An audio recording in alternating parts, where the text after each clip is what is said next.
Comrade Anjaneyulu గారు, అట్లాగే ఈ జాతాకు నాయకత్వం వహిస్తున్న కామ్రేడ్ బాలనరసింహ గారు, కామ్రేడ్ నెల్లికంటి సత్యం గారు, కామ్రేడ్ శ్రీనివాస్ గారు, అదేవిధంగా వేదిక మీద ఆశీనులైన ప్రజా సంఘాల నాయకులు, అదేవిధంగా సిపిఎం జిల్లా పార్టీ కార్యదర్శి, సీనియర్ సిటిజన్ ఫోరం, ఇతర కార్మిక సంఘాలు, ఇక్కడికి విచ్చేసిన ప్రియమైన కామ్రేడ్స్ అందరికీ విప్లవ వందనాలు తెలియజేస్తా ఉన్నా. 1985 డిసెంబర్ 26వ తేదీ భారత కమ్యూనిస్ట్ పార్టీ ఈ దేశంలో ఏర్పాటైంది. మొట్టమొదటగా మరి సంపూర్ణ స్వాతంత్రం కోసం పిలిపించిన పార్టీ భారత కమ్యూనిస్ట్ పార్టీ. అంతకుముందు ఈ దేశంలో రాజకీయ పార్టీలు లేవు. స్వాతంత్రం కోసం అన్ని పార్టీలు కలిసి ఒక కాంగ్రెస్ సంస్థను ఏర్పాటు చేసుకున్నాయి. ఆ కాంగ్రెస్ సంస్థ మరి నాయకత్వాన్ని స్వాతంత్ర పోరాటం జరుగుతున్న సమయంలోనే అందులో ఉన్న అతివాదులు మరి కమ్యూనిస్ట్ పార్టీని ఏర్పాటు చేసుకోవడం అనేది జరిగింది. సరిగ్గా 100 సంవత్సరాలు పూర్తయింది. భారతదేశానికి స్వాతంత్రం వచ్చిన తర్వాత కాంగ్రెస్ పార్టీ ఉండడానికి వీల్లేదు. ఆ సంస్థను రద్దు చేసి ఎవరి రాజకీయాలకు అనుగుణంగా వాళ్ళు పార్టీ ఏర్పాటు చేసుకోవాలని లక్ష్యం, దాని యొక్క లక్ష్యం. కానీ స్వాతంత్రంలో వాళ్ళు ప్రముఖ పాత్ర వహించారు కాబట్టి ఆ పేరుతోటే మరి కాంగ్రెస్ పార్టీ కొనసాగుతా ఉన్నది. అంటే భారతదేశంలో కాంగ్రెస్ పార్టీ తర్వాత మరి ఆ కాంగ్రెస్ పార్టీ ఇవాళ కమ్యూనిస్ట్ పార్టీలో నాయకులుగా ఉన్న వాళ్ళందరూ కూడా మొట్టమొదటిగా అందరూ కాంగ్రెస్ లో ఉన్న వాళ్ళే. మరి అంటే స్వాతంత్రం కోసం ఏర్పాటైన సంస్థ ఇది. మరి సంపూర్ణ స్వాతంత్రానికి మరి రావడం లేదనే ఒక లక్ష్యంతో అతివాదులంతా కలిసి కమ్యూనిస్ట్ పార్టీని ఏర్పాటు చేసుకొని సంపూర్ణ స్వాతంత్రం కోసం పిలుపునివ్వడం జరిగింది. ఆ స్వాతంత్ర పోరాటంలో అనేక మంది కమ్యూనిస్ట్ పార్టీ నాయకులు జైలుకి వెళ్లి సంవత్సరాల తరబడి జైలు జీవితం గడిపి మరి స్వాతంత్ర పోరాటంలో ఒక కీలక పాత్ర వహించిన నాయకులు ఈ కమ్యూనిస్ట్ పార్టీ నాయకత్వాన ఎస్డే డాగే, మిజ్గర్, అజయ్ ఘోష్, విరాజ్కర్ ఇలాంటి నాయకులంతా కూడా ఆ స్వాతంత్ర పోరాటంలో పాల్గొన్నారు. భారతదేశానికి స్వాతంత్రం వచ్చినా తెలంగాణకు రాలేదు. మరి తెలంగాణకు స్వాతంత్రం రాకపోతే నిజాం నవాబు మరి భారతదేశంలో విలీనం కావడానికి సిద్ధం కాలే. నేను ప్రత్యేక దేశంగా ఉంటానని చెప్పాడు. అంటే భారతదేశంలో హైదరాబాద్ సంస్థానం ఒక ప్రత్యేక దేశంగా ఉంటే ఎలాంటి పరిస్థితి ఉండేదో మీరు ఒక్కసారి ఆలోచన చేసుకోండి. అందువల్ల ఈ నిజాంను గద్దెదించడానికి మరి ఇక్కడ భారత కమ్యూనిస్ట్ పార్టీ సాయుధ పోరాటం నిర్వహించాల్సి వచ్చింది. రావి నారాయణ రెడ్డి, బద్దం ఎల్లారెడ్డి, భక్తం మైనుద్దీన్ వీళ్ళు సాయుధ పోరాటానికి పిలిపించి మరి నిజాంను గద్దెదించడానికి 4500 మంది కమ్యూనిస్టులు అమరులయ్యారు. మరి 4000 గ్రామాలు విముక్తి అయినాయి. 10 లక్షల ఎకరాల భూమి మరి పేదవాళ్ళకు పంపిణీ చేయడం ఆ పోరాటంలో జరిగింది. ఆనాడు సాయుధ పోరాటాన్ని తట్టుకోలేక గ్రామాల్లో ఉన్న నిజాం నవాబు యొక్క శిష్యగణం అంతా కూడా పటేల్ పట్వారీలు వాళ్ళంతా కూడా గ్రామాలు వదిలి హైదరాబాద్ పలాయనం చెంది ఆ నిజాం నవాబును వేడుకున్నారు. మీరు వెంటనే భారతదేశంలో విలీనం కాకపోతే మొత్తం గ్రామాలు కమ్యూనిస్టుల వాళ్ళ వశమవుతాయి. మొత్తం తెలంగాణలో కమ్యూనిస్ట్ రాజ్యం ఏర్పడుతుంది.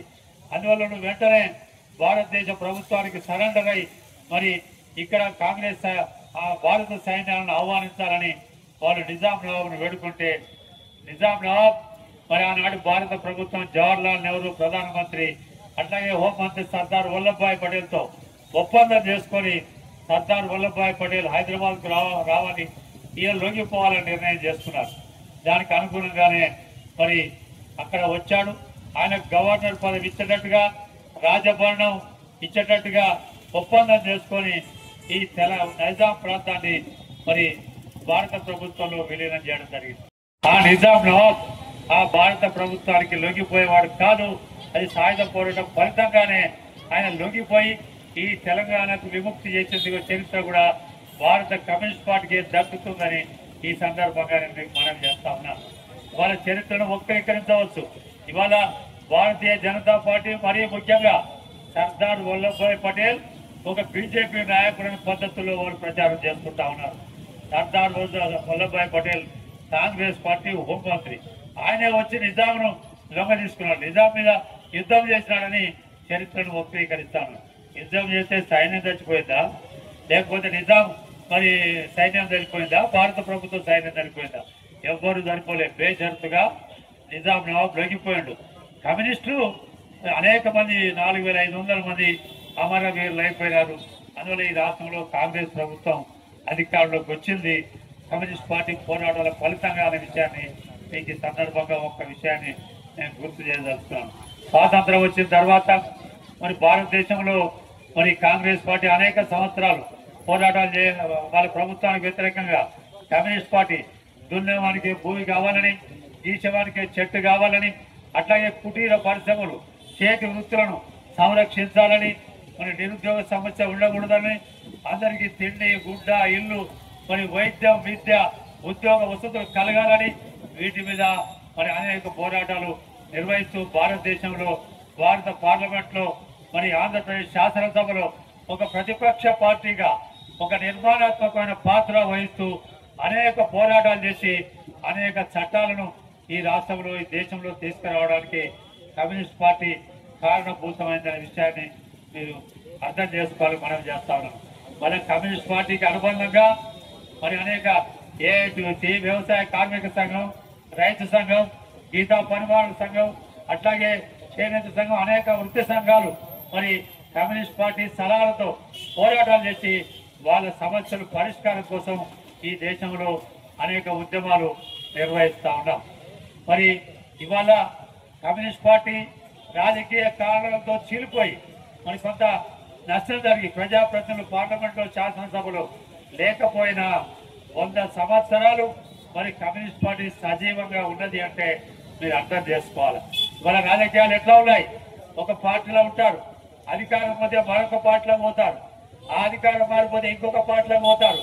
అనేక పార్టీలు మారి చలామణి అవుతా ఉన్నారు. ఒకనాడు తెలుగుదేశం 15 సంవత్సరాల అధికారంలో ఉంది, 10 సంవత్సరాలు ప్రధాన ప్రతిపక్షంగా ఉన్నాయి.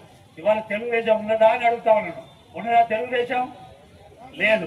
అంటే ఇన్ని సంవత్సరాలు అధికారంలో ఉన్న తెలుగుదేశం కూడా లేదంటే ఊర్జో పార్టీలు అధికారం లేకపోతే అవి ఉండజాలవు.